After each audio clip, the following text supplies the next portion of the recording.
তো hello guys, আসসালামু আলাইকুম। আশা করি সকলে ভালো আছেন। তো আজকে আবার আপনাদের মাঝে চলে আসলাম নতুন একটি মিনি ব্লগ নিয়ে। তো আজকের এই মিনি ব্লগে আমি আপনাদেরকে দেখানোর চেষ্টা করব, এই যে দেখতে পাচ্ছেন বিশাল কিন্তু গোডাউন, এখানে অনেক বড় বড় কিন্তু গোডাউন। আমি যদি আপনাদেরকে দেখানোর চেষ্টা করি, এখানে কিন্তু একটা দুইটা তিনটা ছয়টা কিন্তু গোডাউন রয়েছে, বিশাল বড় বড় আকারে কিন্তু গোডাউন রয়েছে। এই যে দেখতে পাচ্ছেন এটা কিন্তু হচ্ছে গোডাউনের এক একটা কিন্তু পাশে এরকম, এবং ভিতরের সাইডে কিন্তু অনেক বিশাল। তো এই যে গোডাউনগুলো দেখতে পাচ্ছেন, এই গোডাউনগুলোতে কিন্তু তারা ধান কিনে নিয়ে এসে কিন্তু এই জায়গায় কিন্তু সংরক্ষণ করে। এই দেখতে পাচ্ছেন এখানে কিন্তু গেট খোলা রাখছে, তো এইগুলো কিন্তু মেরে দেওয়া হবে।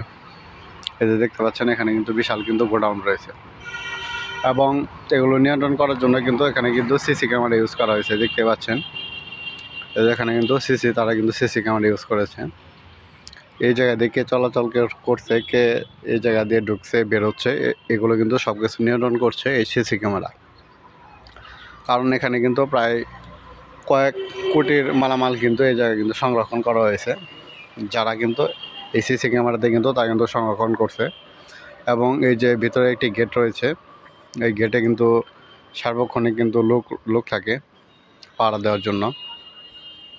এবং আমি যদি আপনাদেরকে দেখানোর চেষ্টা করি, তাহলে আপনারা দেখতে পারবেন। এই যে দেখতে পাচ্ছেন এখানে কিন্তু বিশাল কিন্তু এই যে ধানের কিন্তু বস্তা রয়েছে। তো এগুলো এই জায়গায় কিন্তু সংরক্ষণ করা হয়ে থাকে।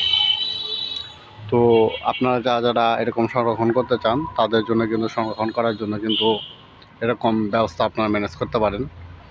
আর এগুলো কিন্তু সরকারিভাবে কিন্তু দেওয়া, সরকারিভাবে কিন্তু এই আপনার হিমাগারগুলো কিন্তু সরকারিভাবে কিন্তু দিয়েছে। তো বন্ধুরা, এখন অবধি যারা আমার এই ছোটো ব্লগ ভিডিওটি দেখছেন, তাদেরকে অসংখ্য অসংখ্য ধন্যবাদ। আপনাদের মাঝে আবারও দেখা হবে নতুন কোনো ব্লগ ভিডিওতে। তো সকলে ভালো থাকবেন। আসসালামু আলাইকুম।